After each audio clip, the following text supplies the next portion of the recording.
여기 효창원 의열사입니다.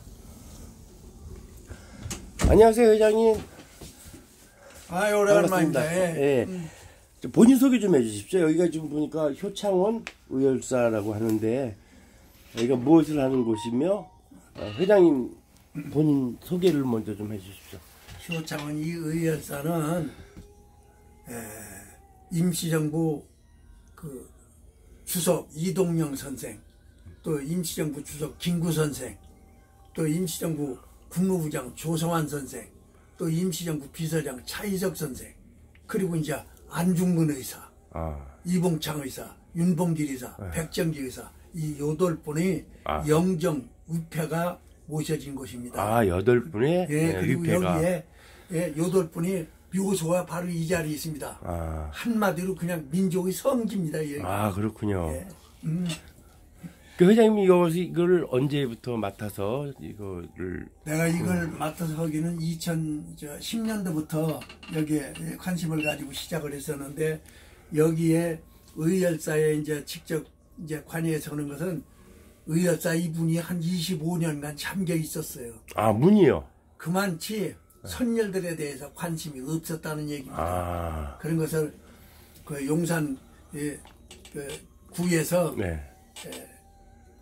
당시 돈 2015년도에 18억을 들여가지고 전부 개화장 다 쳐들고 비세는 거 하나까지 다 손질하고 그 다음에 단청하고 그래가지고서 2016년 6월 20일부터 나한테 열쇠를 남겨주면서 그럼 초창기부터 이제 이거를. 그렇죠. 학생, 군인, 공무원, 경찰 단체로 오면은 교육을 좀 맡아서 해달라 그래서 내가 지금까지 이 일을 맡아서 하고 있습니다. 어저께 큰 행사가 있었는데 어저께 했던 그 8인 선열 숙모제전은 어떤 건가요? 숙모제전은 이 8분의 제례를 한꺼번에 제사를 지내는 겁니다. 근데 어제는 바로 임시정부가 78년 만에 국내로 들어온 날입니다. 그날이? 11월 23일 날. 그래서 그날로 정한 거군요. 김구 선생을 비롯해서 원래는 4월 11일 정부가 수립된 날에 우리가 이 행사를 했었는데, 부득이한 사정으로 우리가 11월 23일 임시정부 요인들이 국내로 목매에도 그리던 참 조국 땅이지요. 들어오신 날로 제례를 모시게 됐습니다. 그러나 내년에는 4월 11일 임시정부가 선포된 날입니다. 그러니까 선포된 날. 3.1 만세운동이 일어나자 애국지사들이 상해로 모이기 시작을 했습니다. 그럼 우리가 3.1 만세운동 그러면 태극기 들고 그냥 독립만세 부른 걸로 좋은 면만 그리 생각하는데, 뒷면을 본다면은 피로 얼룩돼 있음을 우리가 알아야 합니다. 3월 1일 날 당일에 우리의 외놈들에게 7,595명이 살해가 됐습니다. 그렇게 많이요? 그렇습니다. 그러니까 1개 군단의 평균 한 240개 군에 한 30여 명씩 죽은 셈이 되는 거죠. 그 다음에 15,942명이 중상 부상을 당했습니다. 팔 부러지고 다리 부러지고 그냥 갈비뼈 부러지고 목뼈 부러지고. 그러면 그 당시 병원이 있습니까? 그 아픈 통증에 기껏해야 면단이 그저 있다는 게 병원이래. 한의사 침 맞아가지고 아픈 통증이 없어집니까? 그렇죠. 옛날엔 병원이 없었죠. 그 통증 그 소리에 이게 하늘이 진동했다고 봐야죠. 그날 당일에 45,962명이 체포 구금됐습니다. 또 감옥에 47개의 교회가 불에 탔고 2개의 학교가 전소됐고 715개의 민가가 불에 탔습니다. 그런 수치는 어떻게 이렇게 정확하게 나오는 거예요? 이런 것은 알고 있어야죠. 적어도 그래야 여기 오는 학생이나 이 젊은 청년들에게 이 선열들이 모셔진 이 뜻과 의미를, 독립운동을 했던 이 정신을 올바로 전달을 해야죠. 그래가지고 적에 대한 분노는 우리 애국인 겁니다. 이러한 일본 놈들이 적개심, 분노를 가지고 상해 애국지사들이 모여가지고 4월 8일 날 그 애국 지사들 중에서 시도 대표를 뽑고 네. 그 중에서 4월 10일 날 의정원을 구성하라고 초대 의정원 의장에 그 당시에 천안 출신 이동명 선생이 뽑혔는데 그때 벌써 과거에 급제했었고 그 당시 독립협회 간사를 했었고 또 그 당시 YMCA 총무를 했습니다. 그러니 이 양반이야말로 그 당시에 정말 개혁된 예? 개화적인 예? 선각자적인 그런 인물이시죠. 그래가지고서 1897년 8년 이때 만민공동회 관민공동회 그런 걸 열어가지고 정부 측에 건의도 하고 했던 그러한 그 단체장을 했었는데 임시정부 의정원에서 초대 의정으로 선출이 되었고 그때 이 어른께서 하신 말씀이 우리 민족이 뭉치면 살고 길이 열릴 것이요. 우리 민족이 뭉치면 살고 길이 열릴 것이요. 흩어지면 멸망이 있을 뿐이다. 그때 벌써 그 말씀을 하셨어요. 나중에 뭐 저 25, 6년 후에 뭐 뭉치면 살고 흩어지면 죽는다. 그 전부터 이렇게 나왔군요. 그때 벌써 뭉치면 살고 길이 있을 것이요. 얼마나 뜻이 깊습니까? 벌써 87년 흐른 오늘날에도 그 말씀을 생각하면 가슴이 심장이 뛰고 저려옵니다. 예? 지금 우리 생각해 보세요. 광화문의 소리가 다르고 시청 앞의 소리가 다르고 서울역의 외침이 다르고 여의도 외침이 다르고 그렇죠. 예. 흩어지면 죽는다. 멸망이 있을 뿐이다. 그렇지 않습니까? 그래가지고서 4월 10일 날 그러면 나라 이름을 정하자. 그럼 나라 이름을 지금까지는 임금이 나라의 주인인 왕국이었어. 예? 대한제국. 예? 그렇죠, 조선이라는 나라에다가 예? 민비가 예? 시해당하고 그 뒤에 나라 이름을 대한제국으로 바꿨어. 그런 다음에 1910년 8월 23일 날 저녁에 외놈들이 합방한다는 도장을 찍었다는 얘기야. 그게 8월 29일 날 한일 합방 선포를 했다는 얘기지. 그 나라가 없어진 거지. 5,000년 역사 속에 나라가 처음으로 죽은 거야. 합방이 아니라 나라를 그냥 완전히 넘겨준 거지. 넘겨준 거죠. 그러고 나서 나라 이름을 그러면 뭘로 질 것이냐. 지금까지는 임금이 나라의 주인인 왕국이었지만 이제부터 백성이 국민이 나라의 주인인 민국을 만들자. 백성민자. 그래서 대한민국이라고 나라 이름을 짓습니다. 그렇군요. 그래 대한민국이라는 나라 이름이 최초로 그때 지어진 겁니다. 그 대한민국이라는 나라가 이름이 지어졌으니 헌법이 있어야 다스려 나갈 것이야. 그래서 간략한 헌법을 만들어서 밤새 토론을 해가지고 1919년 4월 11일 날 선포합니다. 그래서 이 날이 대한민국이 탄생된 날입니다. 다시 말하면은 부활한 나라입니다.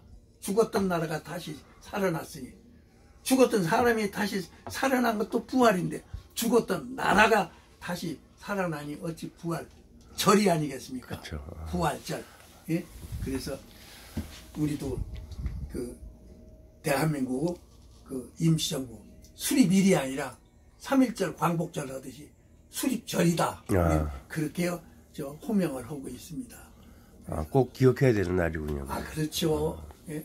그래서 내년에는 4월 11일로 4월 10일이 또 선거 투표 날 아니에요. 그래요? 하루 사이인데 그래도 그날 우리가 뜻있는 그날 택해서 좀 해야죠. 좋은 결과 다음 날 그렇죠. 행사를 했으면 더 좋겠습니다.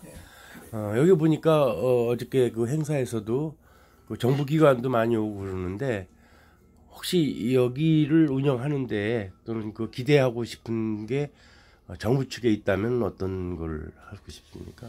예, 여기 정부 측에서 이제 보훈처가 보훈부로 성격이 됐고, 그렇지 않습니까? 그러니 이런 이제 선생님들을 모시고 있는 민족의 성진이 이제 당연히 협조가 있으리라고 보여집니다. 안중근 의사만 하더라도 아직까지도 시신 유해를 찾지 못하고 있지 않습니까? 네, 맞습니다. 예, 그러고 있는데 우리가 그 안중근 의사에 그래서 영정 사진 위패도 없어서 내가 그 1919년 정부수립 100주년 그를 기해 가지고서 2월 15일부로 안중근 의사 영정 위패를 만들어서 세웠더니 또 보훈처에서 그 당시 보훈처죠. 보훈부 전이니까 보훈처에서 또 비석 갖다 세워서 묘소에 명실공히 안중근 의사가 이제 모셔져서 우리가 원래 안중근 의사 시신이 없어서 안중근 의사를 빼고 7위 선열 기념사업을 등록을 했는데 안중근 의사를 넣어서 8위 선열 기념사업 그래서 바뀌었구나. 지금 우리가 그렇게 호칭을 하고 있습니다만 보훈부에다가 우리 총회를 통해서 이렇게 명칭을 8위 선열 기념사업회로 바뀌어졌다는 걸 우리가 이제 또 허가를 받아야 될 겁니다. 여기 이종찬 예. 그래서 여기에 이 영정이 모셔진 것은 나도 몰랐어요. 이게 정부 측에서 만드는 것 줄 알았더니 금년 그 3.1절 기에서던가 그때 이종찬 현 광복회장께서 이 자리를 여길 들리셨어요. 컨테이너 여길 들리셔가지고 저 영정 얘기를 해주시더라고요. 87년도에 그 당시에 경남 거창에 출행을 하셨다가 거기에서 지인이 일본에서 사업을 하면서 성공한 사람이라면서 소개를 했는데 그 사람이 선열에 대해서 지대한 관심을 가지고 있고 무언가를 해놓고 싶어 하는 마음이 있어서 이종찬 현 광복회 회장이 그러면은 파리 그 선열님들 영정을 좀 만들어서 모시는 게 어떻게 하느냐 제안을 해서 영정이 이게 만들어졌고 1990년도에 이 의열사 이 건물이 건축이 완공이 되고 그 개관식을 하면서 영정을 모셔서 명실공히 이 영정과 위패가 여기 모셔져 있는 참 뜻있는 장소입니다. 그리고 이종찬 그 광복회 회장은 87년 전 바로 11월 23일 8살 나이로 그때 임시정부 요인들로 같이 환국한 참 8살 나이에 그 당시에 참 뜻깊은 그런 날이죠. 개인적으로 저 이종찬 집안 저희 집안이 아니라 저희 초등학교 선배님이세요. 초등학교 선배 창신 초등학교. 맞습니다. 그것도 와이프도 같은 동기고. 그래요? 나는 또 같은 경주이 씨 오성과 하면은 백사 오성 그 후손 같은 그런 종친관입니다. 또 종친관이시군요. 여기 이 의열사를 방문했을 때 학생이나 일반인들이 방문하려고 그러면 어떻게 해야 되죠? 아무나 아무 때든지 자유롭게 옵니다. 월요일부터 금요일까지 내가 8시 반 내지 8시 40분 정도면은 반드시 문을 엽니다. 그렇게 일찍이요? 열어서 5명 이상 단체로 오면 내가 가서 설명을 해주게 됩니다. 그런데 8분을 한 분의 일생에 대해서 어떻게 짧게 얘기하겠습니까? 그렇죠. 예를 들어서 8분을 5분씩 얻으래도 40분입니다. 그렇군요. 너무 길게 하면 또 막 지루해서 오는 사람들도 있고 그렇죠. 예를 든다면 안중근 의사 어머니가 아들이 죽게 됐을 적에 죽게 됐다는 이 소식을 들으시고서 어떻게 합니까? 아들이 죽은 후에 시체에다 바꿔서 입힐 옷 수의 한 벌을 짓고 명주 두루마기를 짓고 새벽녘 눈물방울을 섞어서 편지 한 통을 써서 옷 품속에 넣지요. 편지 내용이 뭐냐? 그 당시 안중근 의사는 천주교에 벌써 입교한 세례명이 토마스였습니다. 안중근 의사 어머니는 마리아입니다. 성이 좋으니까 조마리아 성녀. 그래서 어머니께서 아들한테 편지를 이렇게 쓰세요. 토마스를 우리말 한문으로 하면 도마가 됩니다. 도마. 네가 어미보다 먼저 죽는 것을 불효라고 생각한다면 이 어미는 웃음거리가 될 것이다. 내 죽음은 너 한 사람만의 죽음이 아닌 대한인 전체의 공분을 짊어진 죽음이다. 혹시 네가 일제 항소를 한다면 일제에 네 목숨을 구걸하는 꼴이니 항소하지 말고 나라를 위해 당당하고 떳떳하게 죽어라. 죽으라고 하십니다. 모친께서 어떻게 했겠습니까? 죽어라. 세상에. 그 다음에 편지. 아마도 이 편지가 어미가 쓰는 마지막 편지가 될 것이다. 내가 마지막 떠날 때 입을 옷 수의 한 벌과 명주 두루마기 지어 보내니 이 옷 입고 가거라. 이 어미는 살아서 너와 재회하기를 기대하지 않으니 다음 세상에는 더욱더 훌륭한 천부의 아들로 다시 태어나 세상 밖에 나오거라. 어미 조마리아스. 참 대단한 것입니다. 안중근 의사 또 면회온 정근이 공근이 두 형제한테 마지막 유언을 합니다. 내가 죽은 뒤에 나의 뼈를 하얼빈 공원 곁에 묻었다가 우리 국권이 회복되거든 고국으로 반장해다오. 나는 죽어 천국에 가서도 또한 마땅히 우리나라의 회복을 위해 힘쓸 것이다.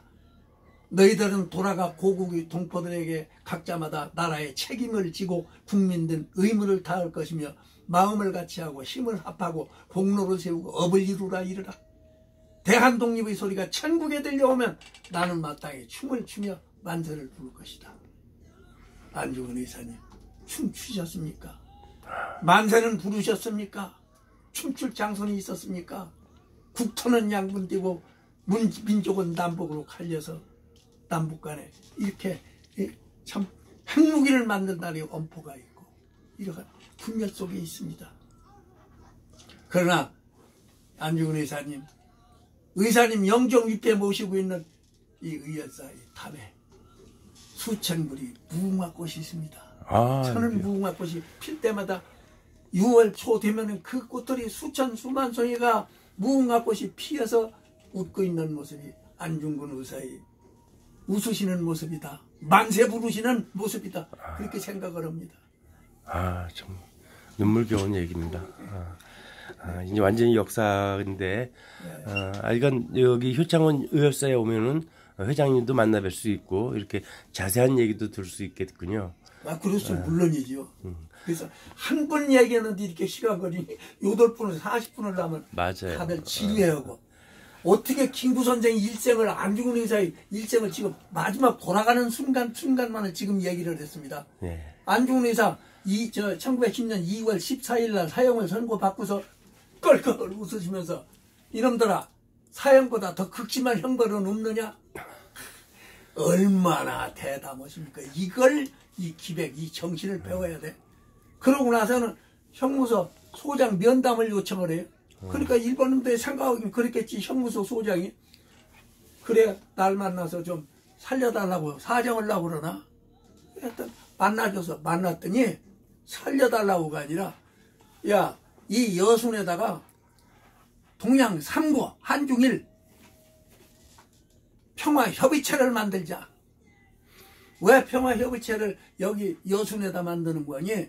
이 여순은 한국의 강화도와 같이 북경과 천진의 관문이다. 그래서 여기에서 청일전쟁도 여기 여순에서 일어났고 러일전쟁도 여기 여순에서 일어났지 않느냐. 그러니 우리 여기 여순에다가 3개국 협의체를 만들자. 이 협의체에는 관리하는 젊은 청년들로 지키게 하는데 그 젊은 청년들이 언어가 통해야지 서로가 불상사가 생길 수도 있으니 그렇죠. 2개국 이상을 구사하는 청년들로 근무를 하도록 하자. 그럼 여기서 사용되는 화폐는 공동화폐를 만들자. 그럼 여기에 감독체제가 있어야 하는데 뭐 한국이 하느냐 아니면 뭐 중국이 할 거냐 일본이 할 것이냐 아전인수지.